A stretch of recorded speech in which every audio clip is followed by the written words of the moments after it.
Really, the only way you're gonna find happiness is through yourself. Period.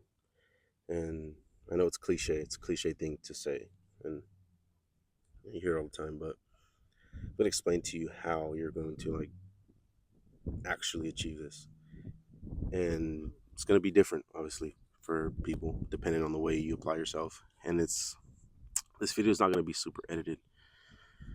It's really just raw thoughts. I've been in a place in my life, or now, that um, I don't know. I feel like I'm old enough. I'm, I'm old enough. I've lived enough years. I'm 25, where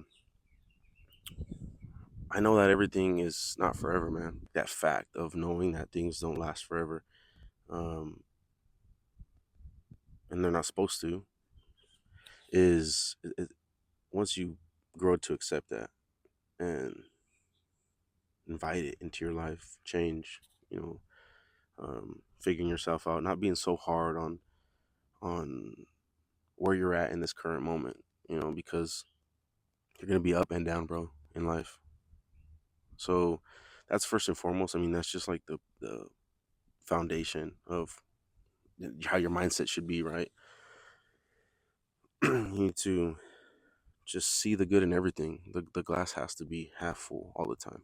And I know it's easier said than done. And I'm speaking ignorantly because I don't know your situation. I don't want to undermine your issue and the severity of where you're at in life. I mean, I'm here in California, chilling under a tree. It's shade. It's probably like 70 something degrees. It's beautiful outside.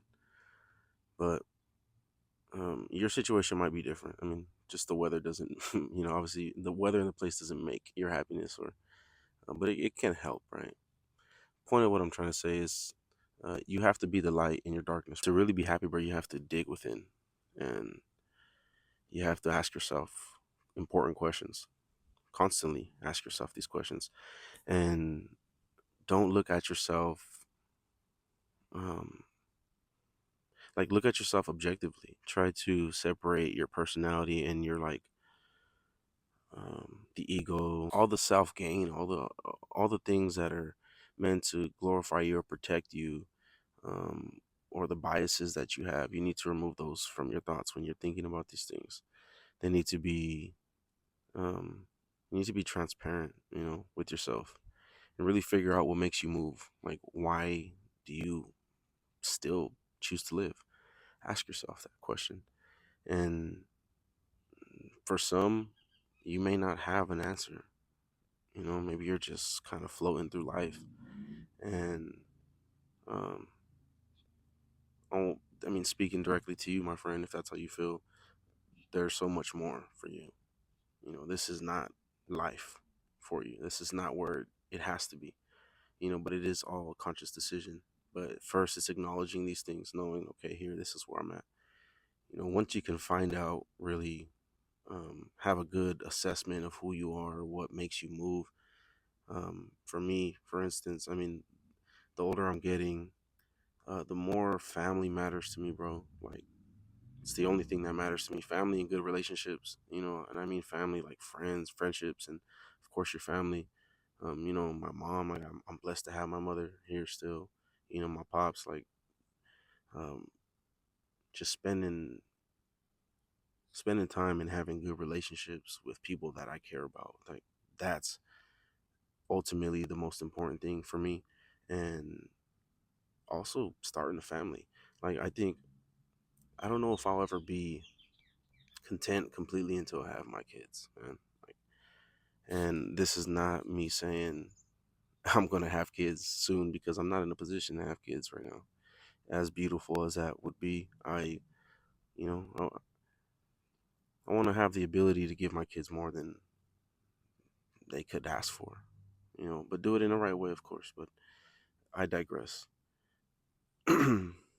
Once you figure out who you are and genuinely have a scope of what makes you you, what makes you like tick, right? You have to figure out the good, the bad, and the ugly, bro. Like, everything in between, like the weaknesses you have, write them all down. Like, I would, me personally, like, I haven't written those things down or written those things down, but I'm very conscious, and I care, and I've always cared. So I have a good mental cheat sheet of my weaknesses and my strengths.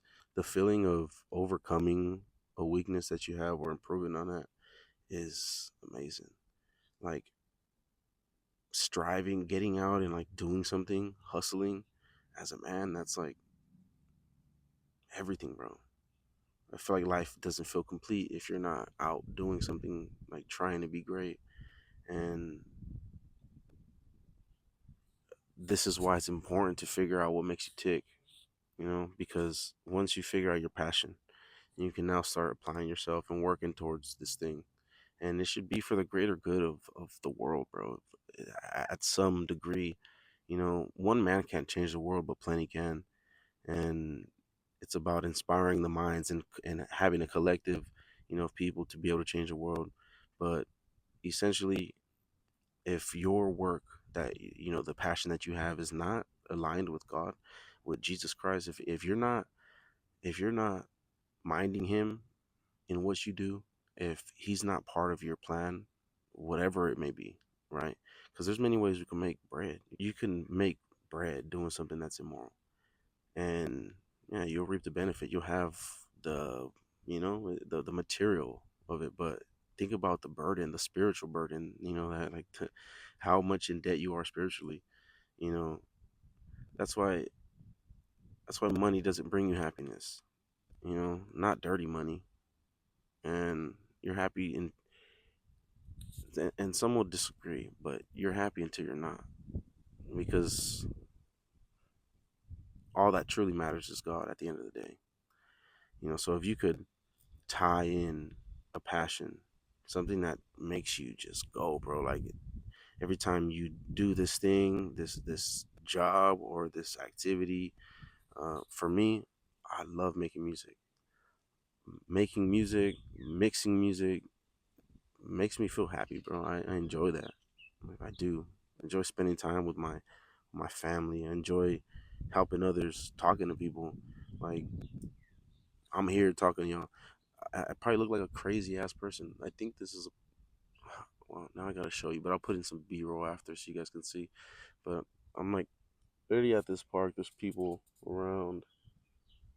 Well, there was people around, so I guess I don't look too weird. But it's like a business building, so probably got someone staring at me, watching me make this video. But nevertheless, this makes me happy. It gives me a sense of purpose and something to do.